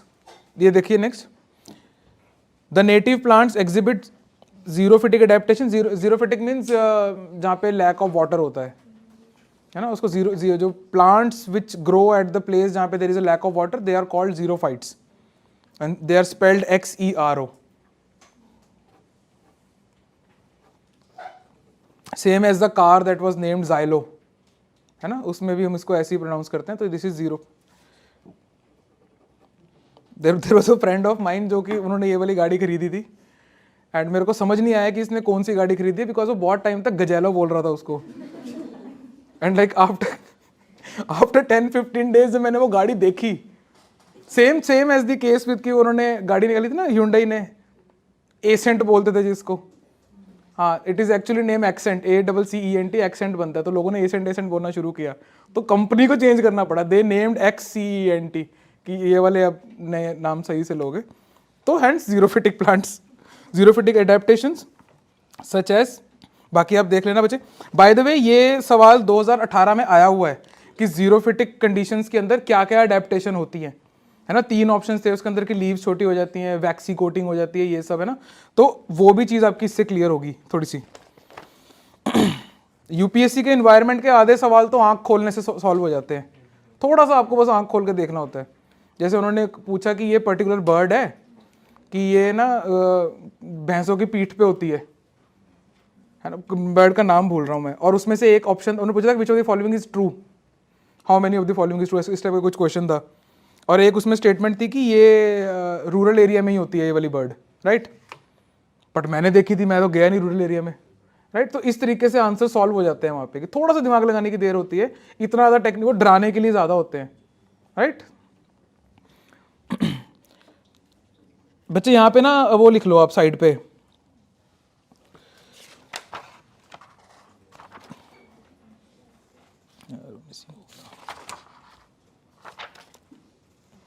Facts about Aravali hills, 2-4 extra. अगर मुझे हाईएस्ट पीक बता दोगे गुरु शिखर, मैं तो थोड़ा सा छुट्टी कर दूंगा अगर कोई अरे यार आपके 5 मिनट लेट होएगी छुट्टी, मेरी गलती से, sorry. I was suppose to ask the question कि अगर आप मुझे बता दोगे कि हाईएस्ट पीक कौन सी है तो ये आखिरी टॉपिक होगा क्लास का।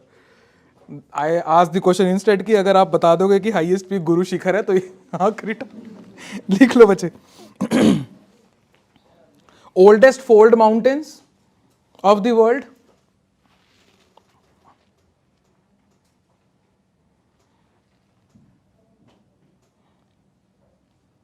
गुजरात तक जाते हैं, ये हमने पहले भी करा हुआ है टॉपिक, मैं वो लिखवा रहा हूँ जो हमने नहीं लिखा हुआ पहले। अभी आप रिवाइज करने वाली स्ट्रीम पे आओगे ना 21 दिसंबर तक, पहले 5 हमने रिवाइज करने हैं, तो आपको वो दिख जाएगा अरावली के ऊपर short note. 3 major rivers originate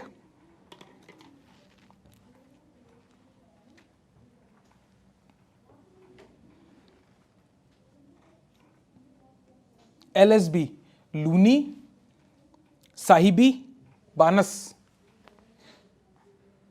या BLS या जो भी। Luni LUNI, Sahibi SAHIBI, बानस। और ये सारी रिवर्स रन ऑफ कच्छ की तरफ फ्लो करती हैं।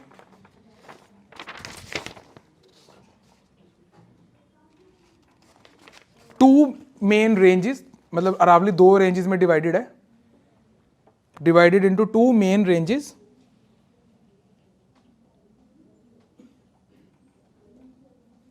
ये पता ना कैसे लिखेंगे इसको, 2 ऐसे डिवाइड करके लिख लेना।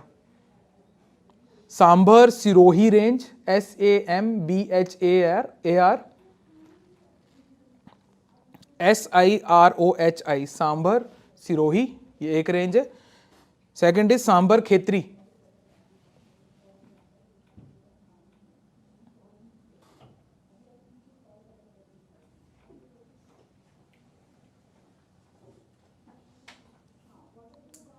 ये थोड़ा प्री के लिए इंपॉर्टेंट है। The hidden limb of Aravalli, the hidden limb LIMB, the hidden limb of Aravalli.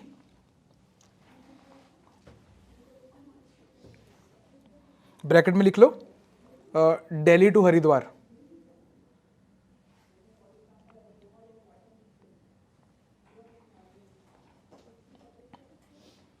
Creates a drainage divide, ये इंपॉर्टेंट है, creates a drainage divide between Ganga and Indus.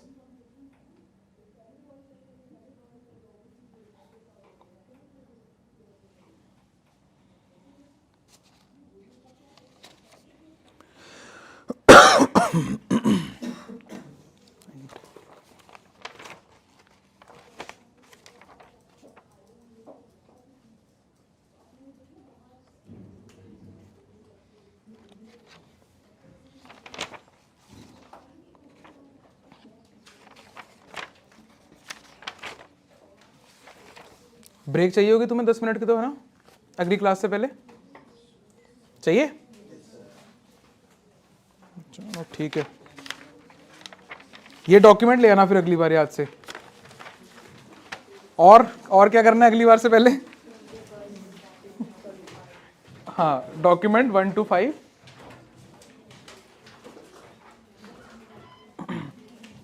हाँ बच्चे, ऑनलाइन जो भी मेरे को आंसर्स भेजते हैं ना, प्लीज़ मेक श्योर कि आप ना इस फॉर्मेट में भेजो मेरे को। आपको सब्जेक्ट के अंदर अपना रोल नंबर और नाम, वहाँ पे क्वेश्चन वोश्चन और कुछ मत डाला करो, सब्जेक्ट में ही अपना नाम डाल देना वहाँ पे, your roll number followed by your name, ठीक है। इस फॉर्मेट में नहीं आता तो मैं चेक नहीं करूँगा उसको इस बार से। अभी तो मैंने खोल के चेक कर लिए थे, ठीक है। आप कुछ मेरे को लग रहा है कि कुछ जेन्युइन लोग ये चीज़ मिस कर रहे हैं। ऐसे ही लिखना है इसको, अगर ऑनलाइन देख रहे हो आप, योर रोल नंबर फिर कॉलम और उसके बाद में आपका नाम, ठीक है। ऑलराइट, और इससे पहले वाले जितने आंसर्स थे ये आपके पास पहुंच चुके हैं, जो लास्ट टाइम आप लोगों ने नाम दिए थे मेरे को, Komal, Deepanshu and Tanya. I hope आपको आंसर्स मिल गए होंगे, राइट। और अगर लास्ट वाले का आंसर नहीं मिला, वो डेलिबरेट था, लास्ट वाला छोड़ा गया है अभी, क्योंकि मैंने जो देखे नहीं थे अभी मेरे पास आएंगे वो वाले आंसर्स, उसके बाद में आपको मिल जाएंगे वो।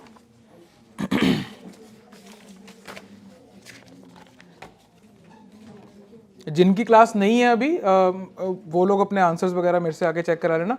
अदर देन दैट आप रिसेप्शन से उठा लेना, ठीक है जी, बाद में। अभी मत जाना रिसेप्शन पे, अभी दिए नहीं है मैंने उनको। ठीक है बच्चे, थैंक यू सो मच।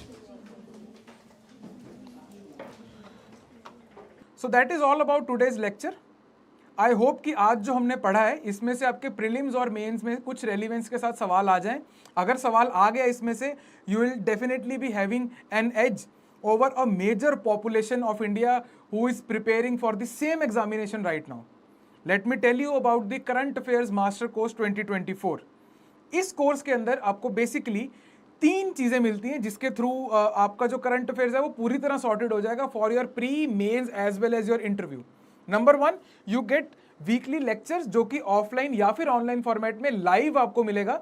क्या फर्क है इसमें और अभी करंट वीडियो के अंदर, दैट इज कि इसके अंदर आपके पास में इंटरेक्शन, काउंटर क्वेश्चनिंग करने की सहूलत होगी। नाउ एवरीबडी नोज कि अगर आप काउंटर क्वेश्चनिंग और सवाल जवाब करते हैं तो आपकी मेंटल एबिलिटी इंक्रीज होती है, आपके न्यूरल नेटवर्क्स बढ़ते हैं। That is how we should prepare for anything.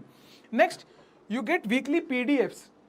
जो टॉपिक्स यहां पे कवर नहीं होते हैं लेक्चर्स के अंदर, उसको वीकली पीडीएफ के फॉर्मेट के अंदर आपके डैशबोर्ड के अंदर प्रोवाइड किया जाता है, राइट, ताकि आपका कुछ भी पार्ट जो है वो मिस ना हो, इसके बाहर आपको जाने की जरूरत ही नहीं है। Last, you get weekly test. जो भी हमने पढ़ा है उसको हम कंसोलिडेट करेंगे वीकली एक टेस्ट देके, राइट। दिस इज द त्रिशूल मॉडल। अगर आप त्रिशूल गाड़ दोगे तो उसके बाद में आपको करंट अफेयर से परेशान होने की जरूरत नहीं है। This is the complete course. इस कोर्स के बाहर आपको कुछ भी और पढ़ने की जरूरत नहीं है। Link is in the description, go check it out and subscribe to the channel, ताकि आपके पास ये जो लेक्चर्स हैं ये आपको रेगुलरली आपको मिलते रहे, कुछ भी चीज आपकी मिस ना हो। अगर आपने सोच लिया है, if we have dreamed it we can do it. जिद से जीत तक।